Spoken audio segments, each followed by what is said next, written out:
Hey, what's going on, everybody? Welcome back to another YouTube video. In this one, I'm interviewing my good friend, Ravi Abuvala. Ravi, for those of you who don't know, has built his company to nearly $1 million a month, which is pretty incredible. He sells a bunch of different sorts of services, and it kind of all accumulate into really one core idea, which is helping people, build systems and turn, cash into sales meetings for their clients. So he's a really, really inspirational dude. That's what he's doing now. Off camera, we talked a lot about investing and different things that we're doing to help ourselves build wealth. Ravi literally just sat down with me and helped me build out a plan to, have $1 million a year drip by the time I'm 50 that just passively comes in. So he's a really smart guy, knows a lot about business, knows a lot about life, and I think he's 26 years old. So we're both super, super young, so it's pretty crazy to be in a position where I can have, people like Ravi pouring into my life and helping me out, and it looks like I'll be doing some business with Ravi and, potentially even getting his help on some projects of ours. So he's a really, really, really smart dude. Honored to have him on the channel. So I just want to welcome him aboard. Once again, with these interviews, I highly recommend that you take your time on them. You don't rush through them. You don't skip around. You listen to the whole thing and you just kind of read between the lines of what the person's saying. So it's one thing to just passively listen and just kind of, have it on the side while you're like working out or on a run or cleaning or whatever. It's another thing to, take out a pen and notepad and really take the words seriously, because the weight that you put on these words will define, what you get out of them. Okay. So with Ravi and with what he shares, he's a legitimately successful guy. I've been able to see the back end of his business and see his offers and get to know him just a little bit, along the way. And he's legit. I love what he does, and he's a super cool dude. So it's just really cool to have him on the channel. So I do want to welcome Ravi to the channel. Before we get started, I want you to know that at the end of this video, you're going to have two options. One, you can, just try and take the stuff that you learned from me and Ravi and apply it yourself. Or two, you can get help. And an easy way to get help is to schedule a meeting with myself or my team using the link in the description, where you can speak with us and we'll see where you're at in your business and if you are in a good place to, get our help. And really what we're trying to do is attract the right person. So we have you fill out a form and we'll see where you're at, and we don't make offers to people unless we know we can help them. So if you watch this interview and you're like, man, I love what they're talking about, I love the concepts and ideas, and I feel like it's really going to help my business, and you just want help implementing these things, just book a call and let's get started. Let's talk about, what sorts of things we can do for your business. And there's obviously never any pressure, but it could be the best 45 minutes you spent to date growing your business. So check that link out in the description at the end of this video if you're noticing that you're enjoying what you're learning and you're getting a lot out of it, because we've helped a lot of people. We've now helped officially one person reach 7 figures. That's $1 million a year, and we're coming up on having 2 very soon. And today's actually my birthday. Turns 21 today. So it was a really great way to spend the day interviewing Ravi. It's the only thing I have going on today. Then I'm spending the rest of the day hanging out with my girlfriend and my family. So it's been a really good one. Hopefully you guys enjoy this conversation with my good friend, Ravi. Ravi, what's up, dude? What is going on, Trey? I appreciate you having me on here, brother.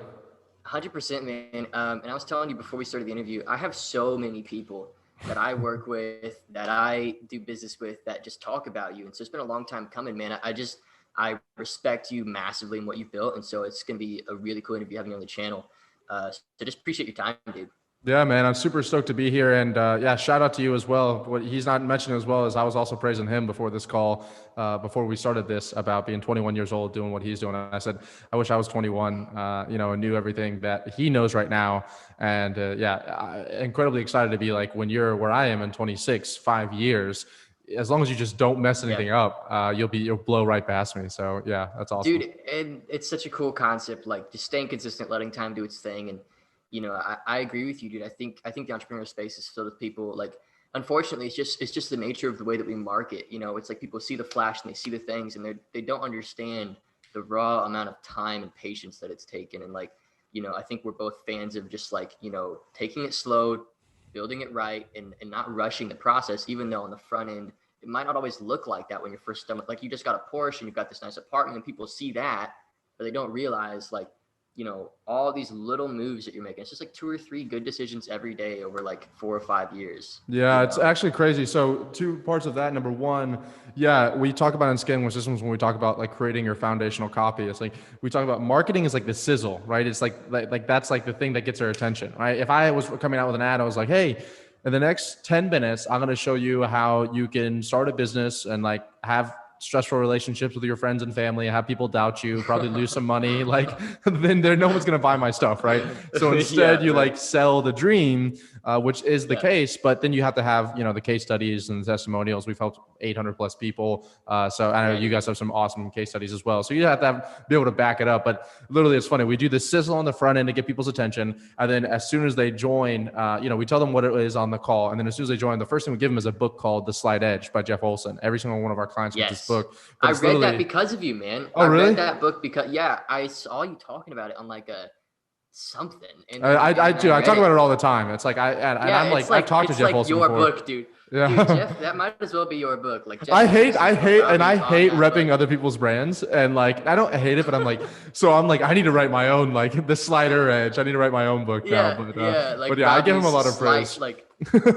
That's so funny, dude. And I bet Jeff has his own coaching program. He sent him tons of clients from that. But it's a great read, dude. And just so like viewers know, it talks about just good decisions prolonged over time. Yeah, people like don't even think about it, but it's like every day you're making the small decisions, and like the reason people don't think about it is because like you pretty much are consistently on this like straight line, especially when you're just starting out in anything, diet, fitness, relationships, health, anything like that. And so like those small decisions that you make, waking up early, sleeping in, eating a heavy breakfast, fasting, eating a hamburger, eating a salad, doing your outreach messages, or laying around and sitting on Facebook or Instagram. And it's like you don't see the results or the consequences of those things until 6 weeks, 12 weeks, 24 weeks. It could be 6 months or a year until you see the results of those. So your brain doesn't actually tie together, oh, because I'm eating this hamburger, or because one that I know a lot of people do, because I'm having this weekend drinks, that's the reason why I'm not able to start a business, or that's the reason why I have a little love handles on here. And so it just goes both ways. You just like make the decision every single day. Am I on the slight edge up, or you're on the slight edge down? But there's just no middle line. You're not like ever coasting. You're either slightly up or slightly down. And then eventually you get to the part that kind of what Trey is experiencing right now, which is just like, he just told me he's hitting 6 figures a month, which is fucking awesome. It's like, you're starting to have this like major like kind of spurred up, and that compound is starting to really kick in. And that's what I'm saying. 5 years from now, you're just like, you're going to laugh at where you're at right now. Dude, I have no doubt. Like, I laugh at where I was at 5 years ago. I can't even imagine when I'm going to look at like, I'm going to think like, wow, I used to think like $100,000 a month was a lot of money. A lot of money, right? Like, yeah. It's not even that much money. That. Yeah. But dude, like it really is that way, man. And I think you said something really cool before we kicked off the interview, and we hung out for like a solid 20 minutes, and I really valued it. And to be frank with everybody, I'm kind of rushing this interview so I can go back to hanging with everybody. It's just like we think so similarly, and it's just really cool to kind of have that similar energy. But dude, just one of the things that you said was, when you were 21, you didn't even have a grasp on this stuff. You didn't even like when did you actually start? Like I don't know if I've ever heard like when you properly, like when was your first client, where was your start, and what did that look like? Because a lot of people might not know you. I'm assuming a lot of people will. Yeah, might not. Probably a lot of people don't. Multiple 7-figure companies. Yeah, probably a lot of people don't. It's insane.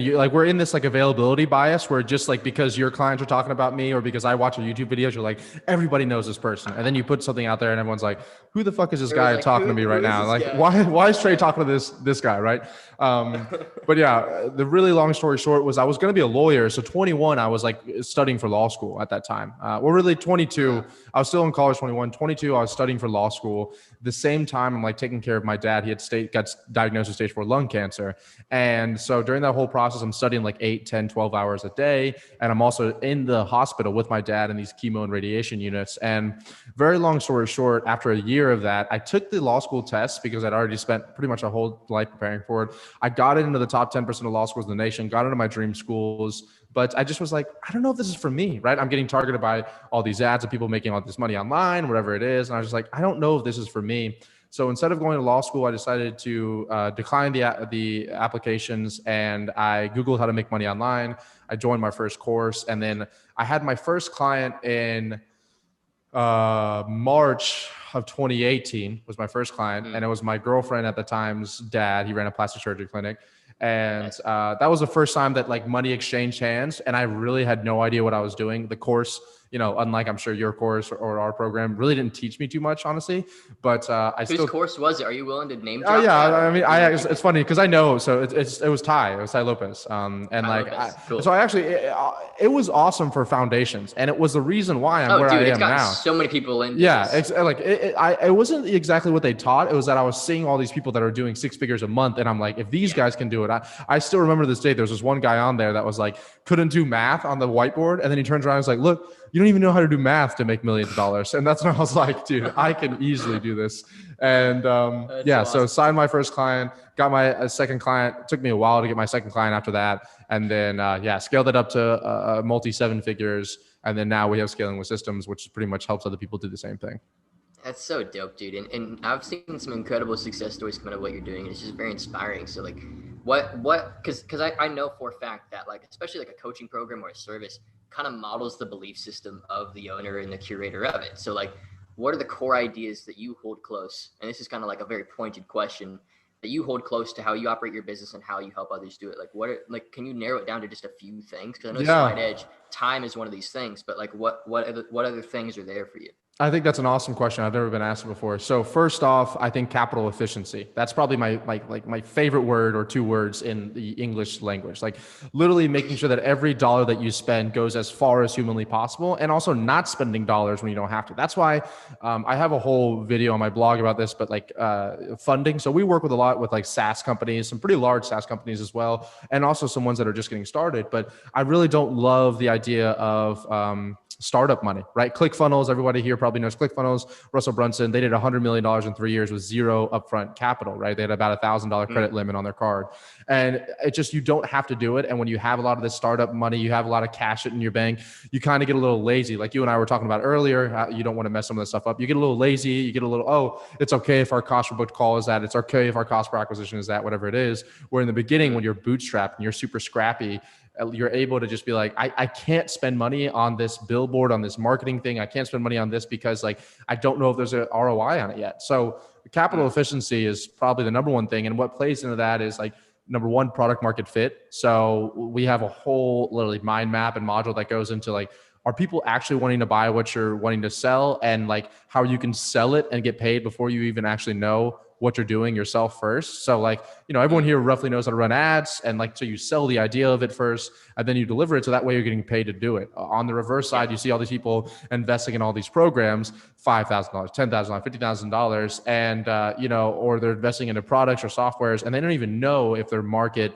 wants to buy what they have to sell. And so you can kind of go in the red doing that stuff in there. And then the final thing is a saying that I just repeat all the time over and over again. It's just like, it's set appointments to take appointments. So it's just the idea that, every single person that I've talked to that's doing $1 million a month, which is what we're trying to hit in the next 6 months here. Every person I know they all say the exact same thing. You just need more appointments. Like everyone says the same thing. You just need more appointments. Like whether it's your agency, whether it's what you're delivering for your clients and your agency, whether it's your info products, like you just need more appointments. And so that's like the beginning part of the program is talking a lot about that. And that's like the core values I hold dear is like capital efficiency and product market fit. But then everything else from there, and what I talk about every single day and what a lot of my energy is spent on all the time, is just like getting more attention, whether it's YouTube, paid traffic, whatever it is, my Facebook group, interviews like these, so that I can get more attention. Get more appointments. Sure, man. Yeah, 100%. And for me, dude, it's the same ideology, just with different words on top of it. Like, I've never heard capital efficiency before. I don't think I've dug enough into your I know kind of you as we've been talking a little bit, but you're like your public content. I haven't heard that word capital efficiency before. That's really good. Like for me, I've always said, if you can turn your client problem into like a capital problem, then you can solve the issue pretty consistently. Most people, they're just like, and maybe you can jack that if you want, turn your client problem into a capital problem. Cause it's like, if you get to spend to acquire clients, then, what's the problem? Like, why aren't you scaling? Instead of like, doing all these other things, like if you could just get a solid cost per call and you know how many calls it takes to close, then everything else is just like butter. Everything just becomes seamless at that point. So, yeah, dude, I love the ideology. How many people are on your team right now? And like, what does the structure of your business look like? So I know you said you were like was like 5 minutes late. And it's no biggie. You said you were like dealing with something on like with your team or something. How many people are on your team, and like what does that structure look like, and like how have you structured this whole thing? Because like getting to $1 million a month is a big deal, and I just want people to know kind of what that looks like. Yeah, I think we actually have like everything we need built out right now. And that's the other thing with capital efficiency is like not having excess waste, so not hiring a bunch of people when you don't need to. And so like we run a really lean team. I mean, our profit margins for multi six figures a month have been above 50% for the past 8 months, right? So since the start of this That's year, we've been so above killer, dude. 50% and that's including ad spend, everything for multi six. Like you won't hear other 7 figure companies doing that. But the reason why we do that is because we keep a super lean team. I always follow the idea of what we teach our clients: eliminate, automate, delegate. So like, do I even need to be doing this thing before I hire someone? Like, is this even required? What can I get rid of to not have to worry about it? But and the reason, I was a few minutes late. Thanks for letting everybody know that I'm not punctual, but I was a few minutes late to the call because Yeah, dude. we Not move perfect. we move from 2 meetings. So I hate meetings. I hate meetings. Yeah. I just think they're a waste of time. And I think that if they're in the meeting with me, they're not doing their job. And so we Yeah. went from 2 meetings a week, which I've done for the past 2.5 years since I built my companies, to now, as of the beginning of this month, we're doing 1 meeting a week. So 1 meeting for 30 plus employees Monday morning at 10 a.m. Eastern Standard Time. And so that's why I was a few minutes late, because I was like trying to wrap everything up. I was like, damn, Just this trying to isn't the, wrap it, dude. trying to get Yeah, everything no, inside well, involved in it. it told me a lot about you. I'm like, you got your priorities. Like, if you were a half hour late, I'm like, chill, dude. Like, you have your thing, Yeah. and I just think it says a lot about where your priorities are at. It's very cool because, like, for me, I've got like literally at this point in my business, I think I have like 2 people, and I say I think because one of them, I'm not even sure if he's like a team member, and it's just like a sales rep. So I'm doing everything. I've got But it's ads, epic though. But giving all it's this it's sales so rep. It's cool though, awesome. dude. It's like people are like they're gonna hear 30 employees and think that's awesome. Like I love my employees, but if I could do it with less people, I would. Like I hate people that are bragging about I have this office of this big and we have this Yeah, this many employees. Like let's talk about your profit margins. Like that's the things that yeah, that's why I said that we're at 50% plus, yeah. and that's what we help our clients stay at. But yeah, so advertising agency coaching program. The advertising agency I switched from the typical traditional advertising agency that you see all these people running right now, people teaching, which is like, individual clients, you're running their stuff, whatever it is. Instead, I did that for about 2 years. We had at one point over 350 real estate agents in North America was our clients. But then I was just like, dude, every person we hire, every time we took a client, we'd have to get an account manager, and like it just like your cost and your revenue would increase, which is not a scalable business unless you see these advertising agencies that are talking about doing like multi-7, multi-8 figures, but their profit margins are 10%, right? These massive advertising agencies. Instead, what we switched around to doing was we sell lead aggregates. So like I can't say all the names on here, but like Home Advisor and like OpCity, a bunch of really large companies that then resell their leads to their clients, we sell to them now. So for example, like I have this personal injury client of ours. We do about $150,000 a month with just him alone. And we sell him a personal injury lead for $150. And then he turns around and resells that to his individual law firms for like $170, $180. So his margins are like thin, and my margins are actually not bad. But it still allows me. I have one client doing $150,000 a month. All I need is an ads manager, and I'm actually able to manage that client myself, because all he does is text me like, "Yo, I'm wiring you money today." I'm like, "Okay, awesome." Right? So totally different, and that's allowed me to focus a lot more on scaling with systems, which is where a lot of my passion is. And there we have customer success managers. I have a full training staff in the Philippines, because one of our, I don't know if you know that about scaling with systems, but we give our clients fully trained virtual assistants that does a lot of the I think work I for heard them. about that. Yeah. Yeah. So we have a training center in the Philippines that trains people, about 4 people that run that. Then I have a chief operating officer, and then we have a 12-person sales team on top of that, and then a bunch of other little supports, things like CTO, CMO, stuff like that. That's dope, dude. Yeah, team of 30. And I like what you said. I mean, one of my buddies runs a SaaS company here local to Indy, and they do like 500 grand a month.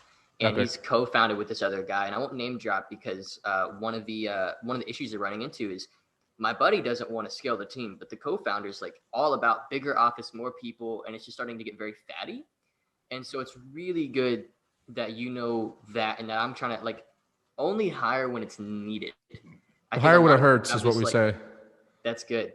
Yeah, I like that. Like a lot of people like idolize this Wolf of Wall Street, like big office, like bullcrap. It's just like so inefficient, and this you don't actually get anything. Like you just start to have so many caps. Like you told me your team is all virtual. I was like, oh sick. Like okay, we do think alike. Like when you told me your team is virtual, I was like, cool. that makes sense. I'm glad that's where you're at, because I didn't know if your whole team came down with you to Tampa or what that looked like, because I know you just made a big move. It's just really cool that to hear that you're doing like multiple six figures a month with a virtual team and meeting once a week. Yeah, Like, we're kind of we throw. got There's a kick-ass book that was written by the founder of Basecamp, which eventually became damn, the name rework. is we not WeWork, but it's a CRM software. I'll come to my mind here in a second. But anyway, it was originally called Basecamp. But yeah, he ran a multi 8-figure software company using a totally remote team where people can show up when they want to. Whatever. It's like he threw everything out the window. I forgot the name of the book, but actually I heard Russell Brunson recommend it. That's why I read it. But anyway, and plus one of our big offers is like fully trained virtual assistants. So like, how could it be that I'm like, you can have virtual teams, like you should have virtual teams, and then I don't have a virtual team? So I see pros and cons to each side of it. My sales team leader, he wants to have like a big office in Miami with all the sales reps there. Exactly what you said, Wolf of Wall Street style, like just savages, bonuses. And I'm like, dude, we're doing fine with that. Like, I see the benefit of it, and like, you don't know what you don't know, so maybe it would work. But for me, like Trey just said, I just moved from San Diego to Miami in like 7 days. We just decided we're gonna get up and moving down there. And like, for me, he's like, how did your team manage the move? I was like, dude, they literally didn't change anything at all, except for our times are a little bit different because of I'm on EST instead of PST. But I just like, I have commitment issues, so I just like the ability to be able to like pick up and go everywhere without having to worry about like, am I affecting so many people because of this? Yeah, I get that, dude. And I think there is a beauty in that, of like being not willing to commit to one way of doing things. It kind of keeps you lean. Like, it's in a weird way a good trait to have. Like, for us, is like, all right, I like this way of doing it, but I don't have any sort of romanticism towards it. I'm just gonna objectively question all of the Exactly. ways that we could be doing things and make sure that it is the best way. I'm not trying to model other people. I'm not trying to look like them. I'm just aiming for, like you said, 50% profit margins and a predictable cost per acquisition. If we have those two things, everything's fine. There's not much we need to change. So, yeah, dude, I'll end it here. If you guys want to check out Ravi, links in the description. I think you've got a pretty active YouTube channel, I believe. Yeah, trying to Pretty get close on to your YouTube, level. probably. I'm trying to get on your level for sure. YouTube's been like Dude, just a new traffic source for us. Like, I'm just like, that's the thing. And the cool part yeah. about it is like we have like a tracking software inside of our company that my CTO created, where like we're able to see where appointments are coming from, and Yep. we're seeing just like insane amount of appointments coming from our YouTube organic, like from just me posting videos Dude, about certain let things. me, after this interview, walk you through how we track that too, and I'll show you Yeah, how I'd we go love to about see that. how it's Yeah, happening, because like, so dude. yeah, I am starting to push on there a lot and like put a lot of, and like we're giving away the farm. I had one of my clients the other day, I had a one-on-one with him, and he's like, you're like, I'm afraid to put as much content as you are, because you're like giving away the whole program on the content side of it. But we believe in the law of reciprocity, where it's like, dude, if you come in, you consume some of my free content, you watch YouTube, you get our free course, like whatever it is, and then either A, you're going to be like, this is awesome, I want to see what more this person has to buy, or B, you're going to be like, I can't afford this, but let me share this with a friend, let me post this on my Facebook, whatever it is. So I just believe in the law of reciprocity, which is like, if I give you guys something really crazy, something that has a lot of utility, you'll figure out a way to pay me back. So it's a little selfish, 100%, but dude. that's how it works.